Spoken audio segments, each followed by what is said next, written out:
Welcome back to Jalan ke-9 Studio, tempatnya kalian pecinta Donghua dan anime.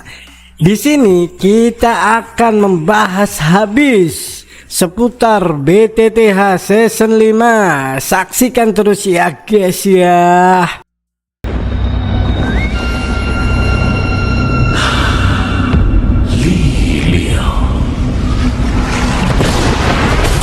如果你们降服于本地，可以保全你的血脉。我以剑圣斗文服于本地。笑话！当年我斗气全失，受辱退婚，退缩，中州的浩劫，就此结束吧。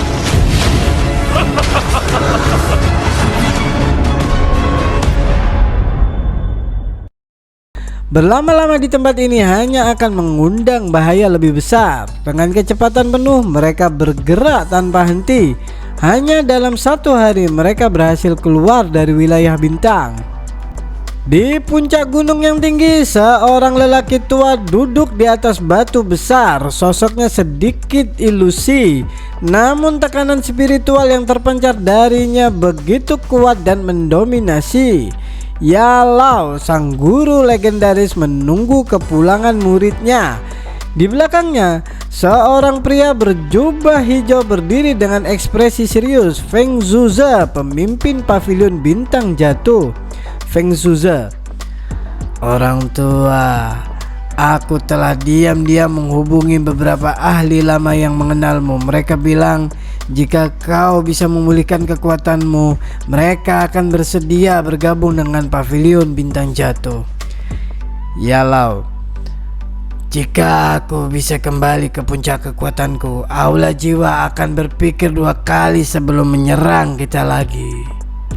Feng Zuze mengangguk pelan, namun ada sedikit kekhawatiran di wajahnya.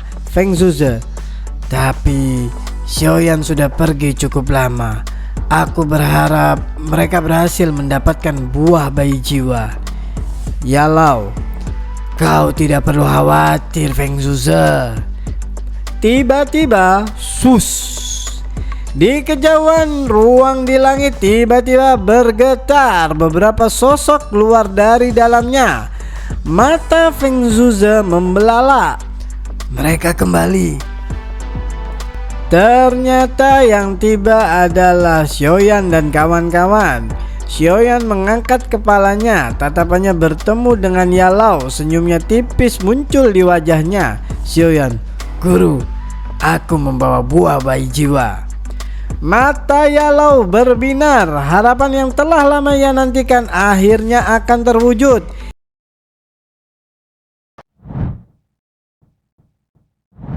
Setelah perjalanan panjang yang penuh pertarungan siasat dan perpisahan, akhirnya Xiaoyan dan rombongannya kembali ke pavilion bintang jatuh. Mereka membawa hasil besar. Mereka membawa buah bayi jiwa yang kini mampu memulihkan Yalao dari kondisi spiritualnya yang melemah. Tapi siapa sangka setelah kemenangan besar itu, sebuah rahasia baru pun mulai terungkap. Sebuah tato misterius di tubuh King Lin dan petunjuk mengejutkan tentang asal-usul aula jiwa. Xiaoyan, kami telah memenuhi harapan kami, guru. Yalao, bagus sekali anak kecil. Xiaoyan menyerahkan kotak kayu kepada gurunya. Saat dibuka, cahaya emas langsung menyilaukan matanya. Di dalamnya tampak buah bayi jiwa, buah kehidupan yang langka berkilau dengan cahaya kemasan yang hangat.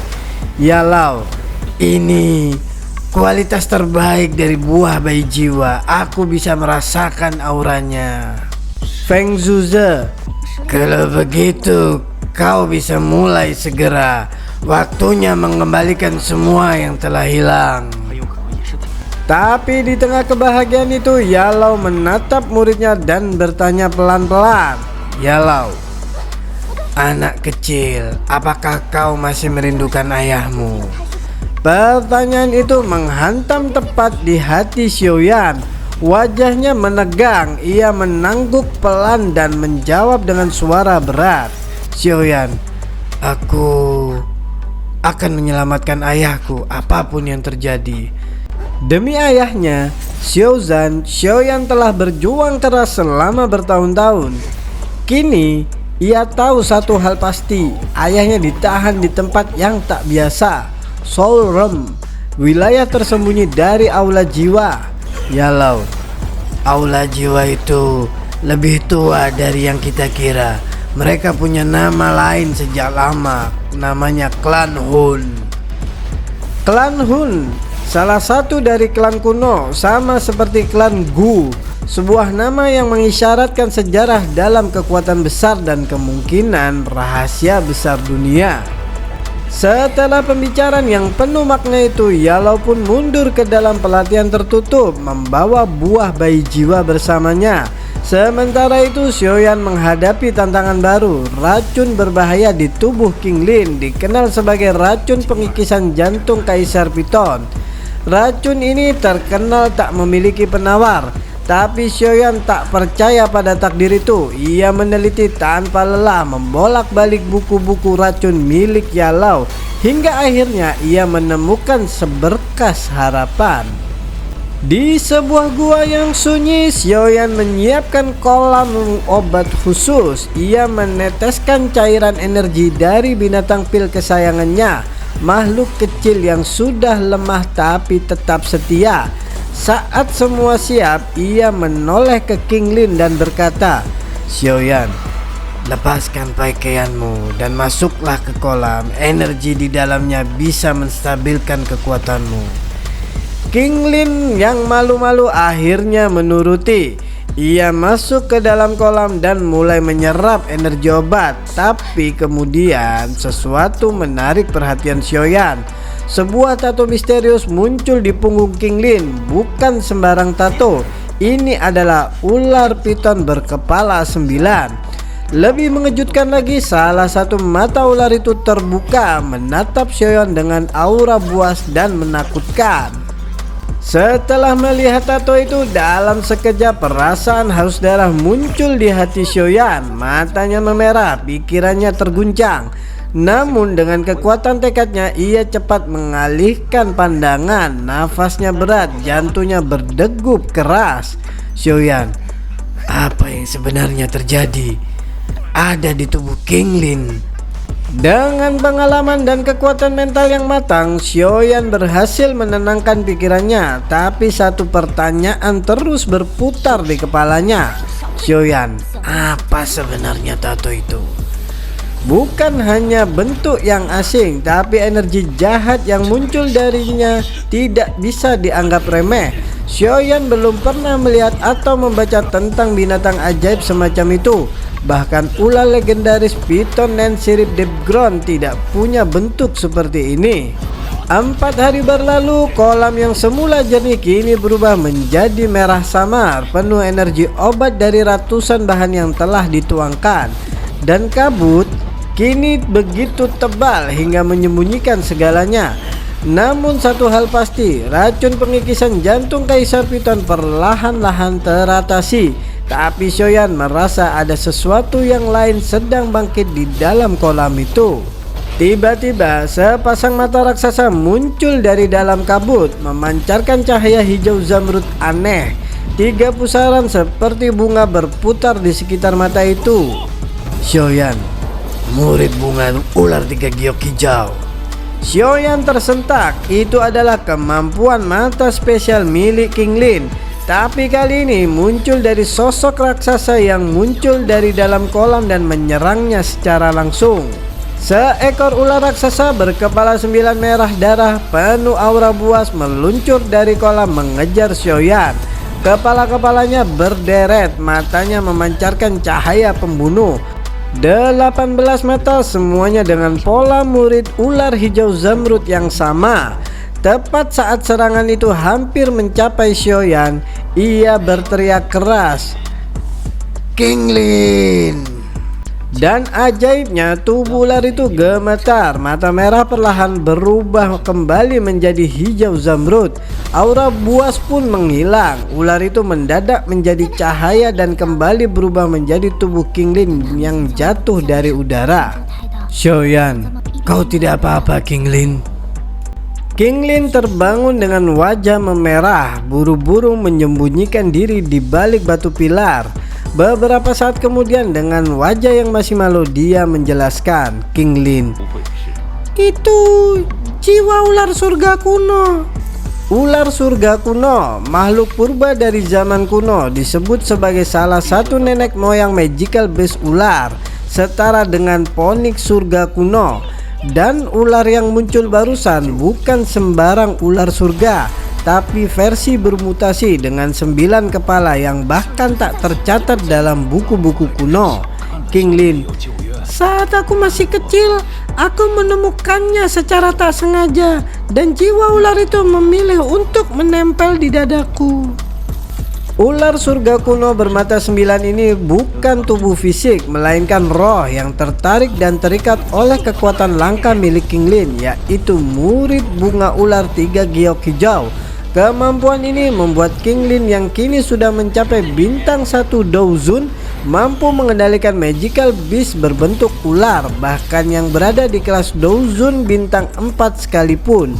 Xiaoyan, gadis ini kemampuannya unik, benar-benar luar biasa. Setelah peristiwa mengejutkan itu, racun berbahaya dalam tubuh King Lin pun berhasil dihapus. Dan saat semuanya selesai, Xiaoyan, karena racun sudah diatasi, ayo kita pergi. Sudah waktunya memulai pemurnian tubuh guru. Dengan kekuatan baru King Lin dan misteri ular surga kuno di sisinya, Xiaoyan tak hanya mendapatkan sekutu baru, tapi juga bagian dari warisan kuno yang bisa mengubah peta kekuatan dunia. Xiaoyan datang dengan semangat. Dengan penuh rasa hormat dan antusias, ia bertanya, "Guru, apakah esensi aura spiritualmu telah pulih?" Yalau mengangguk pelan. "Ya, efek obat buah ini sangat luar biasa. Aku bisa mulai proses pemurnian tubuh. Namun untuk itu dibutuhkan 3 bahan utama. Yang pertama, pil penyatuan darah tumbuh tulang. Yang kedua, darah esensi Heaven Demon Phoenix. Yang ketiga, tentunya kerangka kuat sebagai wadah roh." Xiaoyan tidak datang dengan tangan kosong. Ia telah menyiapkan segalanya, bahkan sebuah pil tingkat 8 yang telah mengalami 5 kilat pil, sebuah pencapaian langka bagi alkemis manapun. Tak hanya itu, Feng Zuze juga menyumbangkan kerangka Douzun bintang 4, musuh lamanya yang ia kalahkan di masa silam. Feng Zuze, tak ada yang mau mengurus mayatnya, jadi kupikir simpan saja mayat ini. Yalau tertawa kecil tetapi wajahnya tetap serius. Untuk mencapai Douzeng dari Douzun, jalannya panjang dan sulit. Meski semua persiapan selesai, mereka tahu ini adalah ketenangan sebelum badai. Aula jiwa tak akan tinggal diam setelah kehilangan cabangnya di reruntuhan kuno. Karena itu Xiaoyan tahu ia tak hanya harus membantu gurunya, tapi juga memperkuat dirinya sendiri. Dan jalannya telah terbuka. 3 tulang rusuk peninggalan Douzeng yang kini menyimpan teknik Dou kelas Tian. Di dalam kamar, Xiaoyan mengeluarkan 3 tulang rusuk putih giok. Saat disentuh, tulang ini terasa sejuk dan lembut, lebih mirip batu giok daripada tulang biasa.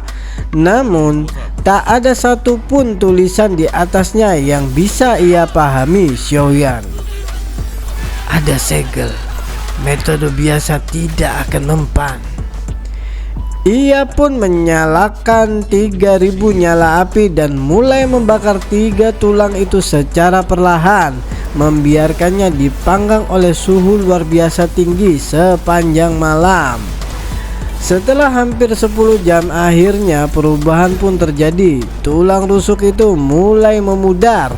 Warna putih giok berubah menjadi emas gelap tua dan perlahan mencair.